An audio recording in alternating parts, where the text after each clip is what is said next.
Hello, strangers. Welcome to Neon Static. I'm Vi, your host with the most, if by most we mean most lower back pain, because somebody decided to get froggy on deadlift day. Total rookie move.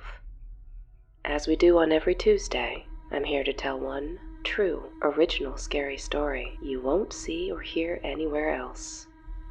And this one is story 148. My teen years were rough. I'm good now, a regular member of society after finding my way out of the hole I had half slid, half been pushed down into like a slide.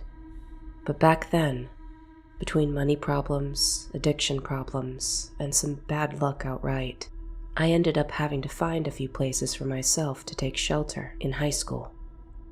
You learn stuff going through that, like how much you used to take things for granted. Like sleep.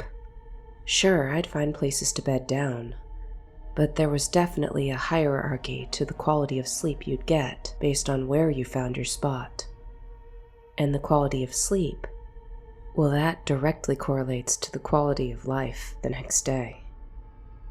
See, when everything went to crap back home, I started out by couch surfing with friends. But sooner or later, people want their couches back. And then you have to get creative.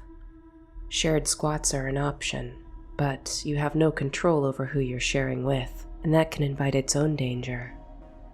Of course, there's also getting up the courage to locate, break into, and claim your own squat, but that could bring police attention, and the lowest possible tier of places to sleep, from what I was told, well, that was letting the cops catch you. After all, I was in the predicament I was in because of the adults around me making choices for me, bad ones as it turned out. This was more of the same, except with strangers, and with some of the horror stories I heard from other street kids. I'd take my chances sleeping behind a dumpster. And did. But yeah, breaking and entering into a house was a world of unknowns. At any moment, someone could come barging in. Someone who had the right to be there, like a homeowner, a house sitter, or tourists that the homeowner had lent the place out to. Or the cops, because some nosy, NIMBY neighbor saw light across a darkened window. You had to be careful about it, paranoid. So the night that I finally screwed up enough courage to try, I walked for hours down dark neighborhoods. My hood was pulled up to protect against a dry, yet bone-chillingly cold winter night. I tried to pick someplace random, but you know what they tell you in statistics. People have a hard time avoiding patterns and familiarity. I was halfway down a street I'd chosen, by chance, I thought, when I recognized a particularly ugly mailbox, and knew I'd been on this street before. In daytime, driven by my mom, to the house of a friend in elementary school. Stacy. I remembered her name at once, just as I could remember the plush of the carpet they'd had. Carpet pads may seem like a ripoff, but trust me, they're top tier too. And in that moment, I was filled with such a bitter resentment it made my mouth pucker. I had done everything right. I'd gotten good grades. I hadn't talked back to my parents, and yet here I was out on the street. Stacy was there in that house, sleeping easy with 2 stories and the fancy bathroom and the nice carpet, and I was outside. All the possessions I owned only mine provided I could fight for them. Why was it she was having such sweet dreams, and I was out here alone, afraid, and so tired. F her. The alarm bells in my head, the ones that kept me alive, were trilling in my ears. But God, when were they not? I'd been on high alert since I left my parents' home. I was angry, and I had at once made up my mind. I'd break into Stacy's house, and I'd steal. Not that they'd notice. They were rich for the area, and compared to me now, practically billionaires. I'd steal, and I'd even the scales between our situations. If I could steal enough, hawk enough, maybe even put myself up in a motel, get myself together, have an address to put on applications so I could finally get a job and start building myself a future that didn't involve scrounging for dropped coins outside of fast food drive-thrus. After all, Stacy had only invited me over to copy off my homework. This was payment for services rendered. I continued my walk past the ugly mailbox. Stacy's was the one next door. And what was this? The cars were both gone from the driveway. They had a garage, but I knew from my time there that her mom used it as a studio. She taught self-defense to suburban housewives, did some MLM where they sold pink pepper sprays and stuff like that. At any rate, there was no parking in that garage, so if the cars weren't parked outside, they were gone. I kept my pace steady, trying to glance through the corners of my eyes for any nosy neighbors taking out the trash or peering through their blinds. But nothing. Unlike me, this neighborhood was resting easy. My stomach crumpled like a piece of paper, but I slowly changed course. I now beelined it for the fence that led to their side yard. Short, ornamental, wrought iron capped with balls.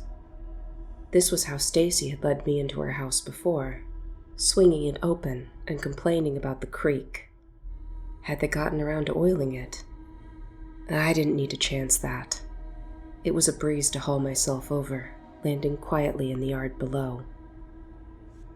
From there, it was a quick jaunt around the side of the house, but I took it slow, wary of motion lights. I guess this neighborhood didn't believe in them, though. None lighted on me from Stacy's house or the adjacent neighbors. The backyard was as I remembered: pergola, fire pit, and giant glass French doors that led into the gourmet chef-style kitchen beyond it.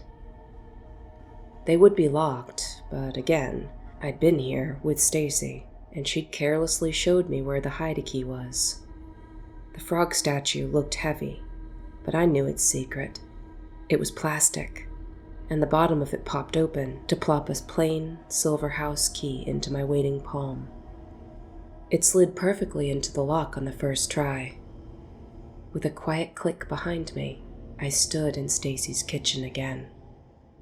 It was dark.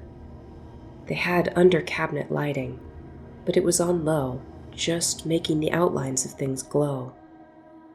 I looked around, staying still as I listened for any noise, and faintly, I could hear something. Voices. I startled, almost losing it, crashing back into the door I just carefully opened, but then a blast of a familiar tune. A show. A TV show was on, and from the sound of it, it was upstairs. Was someone home? A creak above me. Shit. The house had been dark from the front, but Stacy's bedroom was in the back of the house, her giant window with a window seat that I'd perched on as she'd copied from my worksheets, while it overlooked the same pergola and fire pit I'd just walked past. Still, I hadn't seen the light on. It would have lit up the backyard if she'd had it on. Maybe she was one of those who slept with the TV on for noise.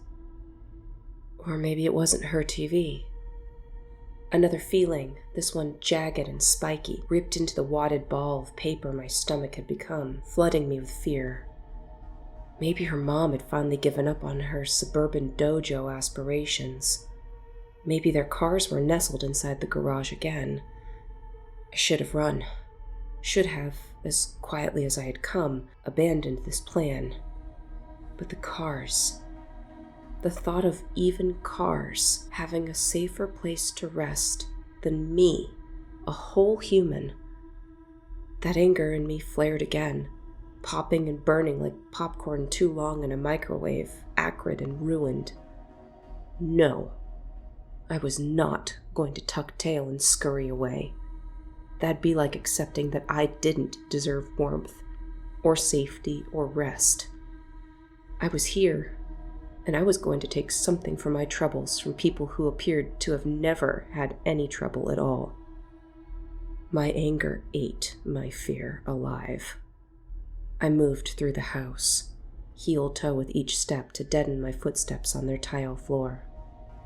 The under-cabinet glow shone on a mail organizer, and what was this? A little pouch, a fanny pack, and what stuck out of its neon zipper mouth but a gym key fob. Gyms meant showers. I moved to it. I put my hand out and drew it from the bag, seeing what lay beneath it. A wallet. I plucked it out, careful not to jangle the zippers against the granite countertops. Her mother's wallet, from the ID and cards inside. I didn't touch the cards. Far too easy, too tempting to use those, and they were far too easy to track. But the billfold contained a healthy stack of 20s, and even a couple 50s. These I tweezed out, tucking Jackson and Grant into my back pocket, deep down so they wouldn't fall out. My anger was still there, but underneath that same paranoia, it was starting to bleat a little louder. Okay, you got some cash, maybe even scored a hot shower. Get out now. The wallet's here, maybe she is too, but someone is, and you're on borrowed. The front door. Doorbell. My neck snapped to the right. Where I stood, I could see down the hallway that connected the kitchen, past the stairs, to the front door. For all of my silence, someone else had disturbed the night. I froze, which was no mean feat as adrenaline surged through me, making me want to bolt, shriek, pee myself. And from above? Oh no. Steps, in a casual cadence, slapdashing their way down. I knew without having to hear her voice ring out, even all these years later, who was making that sound. I'd know the careless ease of Stacy anywhere. She galloped around with the grace of an elephant. Coming! And then lower, in a sing-song voice to herself, she began to chant, Pizza, pizza, pizza. I steadied myself, my heart hammering. Then I took 2 decisive steps back, out of the view of the front door. There was an island in the middle of the kitchen. I crouched behind it. I listened. No other creaks from above. Okay, she's home alone, I thought. She ordered pizza for dinner. She's gonna collect the pizza and... Another bolt of terror. Bring it to the kitchen? To get a plate? That thought I crushed under my heel. No. She's a slob. She'll just cart that thing back upstairs. She has no reason to come into the kitchen. She will not find me. Still, I began to angle myself, to back out of the room, back towards those French doors.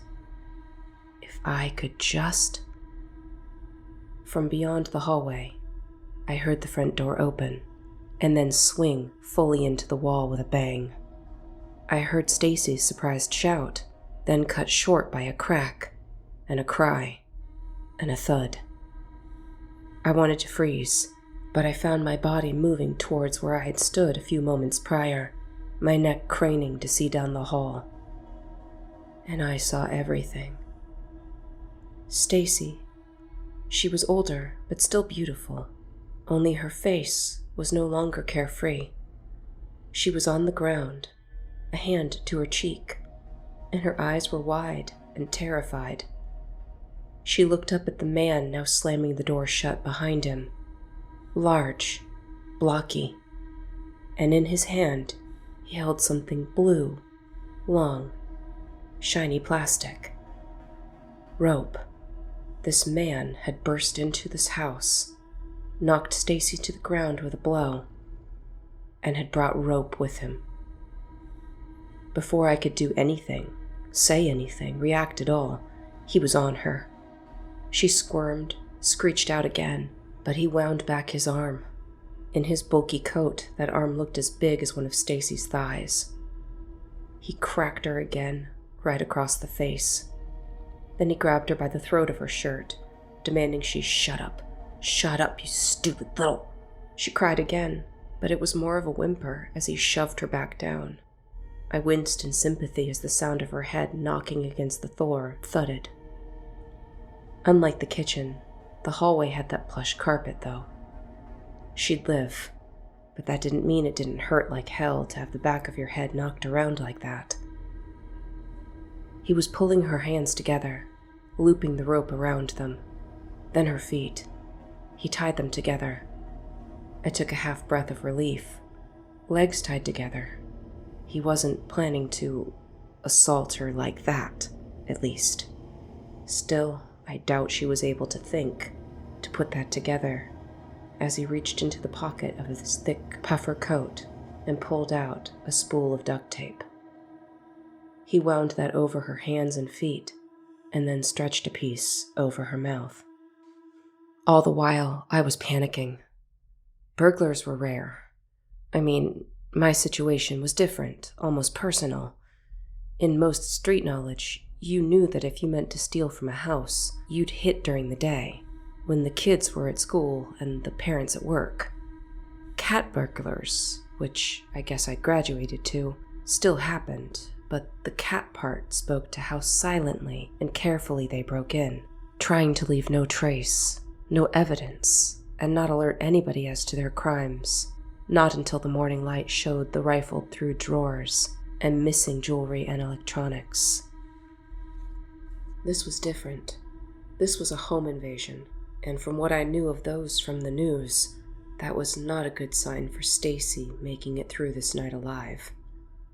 Ransom, kidnapping, using her as bait from when her parents did return, all of these flitted through my head. The anger I'd had at Stacy, at her rich parents and her charmed life, it melted. Like snow melting away, it revealed something else underneath. The person I used to be.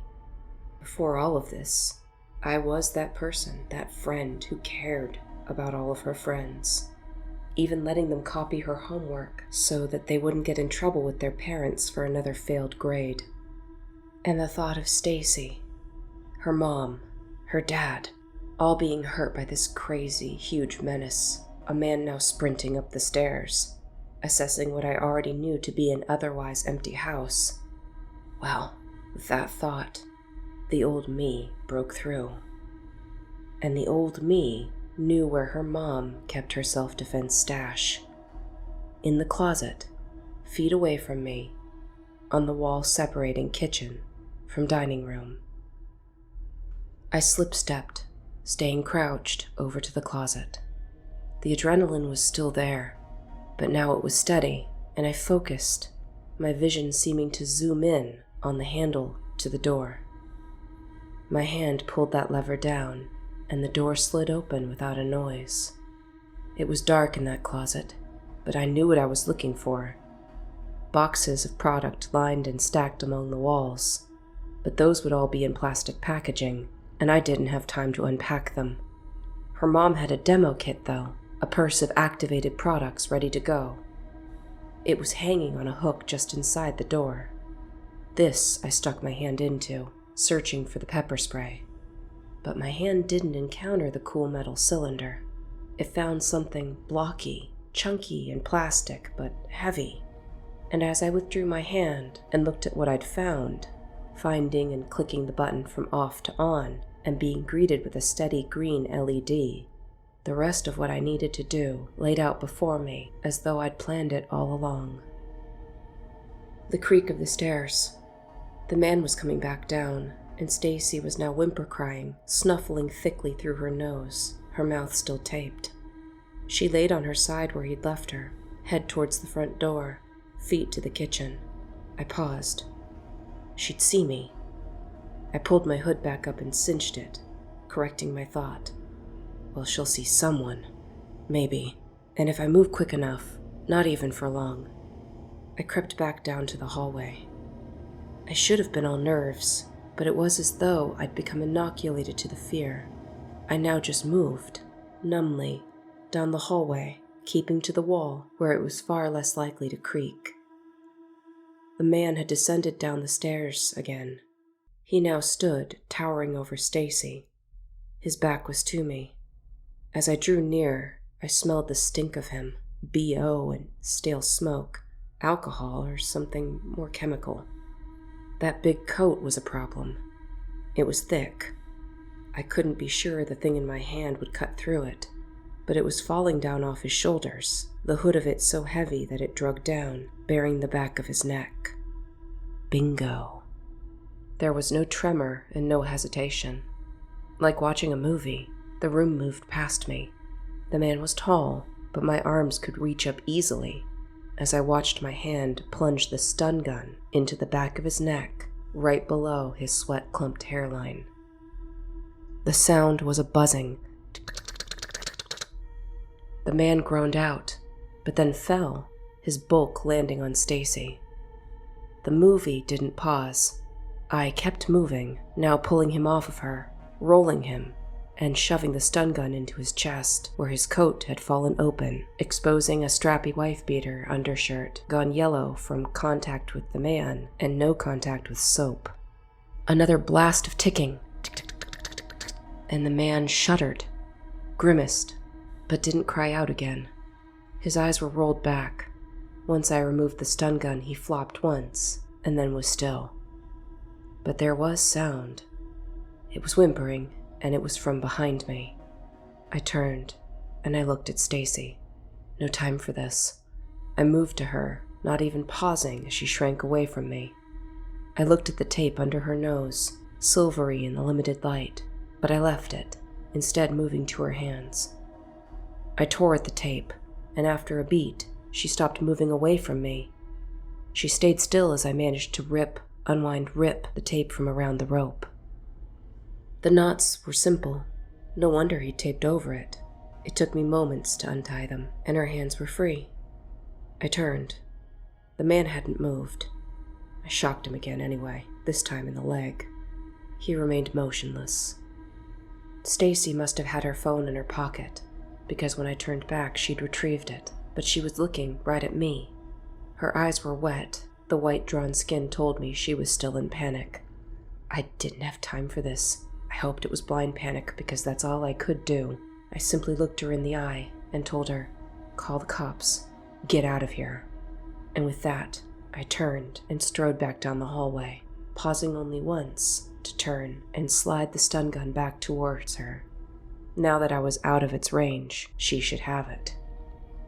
And then I was down the hallway, through the kitchen, out the French doors, and back into the night.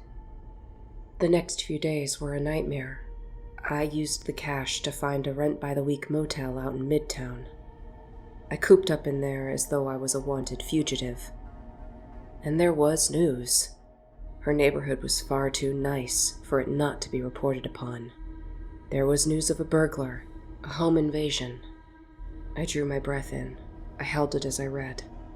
A home invasion that had been interrupted by the teenager of the house freeing herself and using her mom's stun gun to incapacitate the intruder. Big sigh of relief. As with my homework, Stacy had taken the credit, and as before, I was A-okay with that. The job search didn't go as expected. I was applying in a strip mall. One of the storefronts I passed happened to be a military recruitment place. I ended up enlisted. The TI at basic training couldn't scare me, not more than I'd already been scared. And for the first time in near a year, food and a safe place to sleep were mine. I was probably the only girl in the entire training flight that slept soundly the whole time.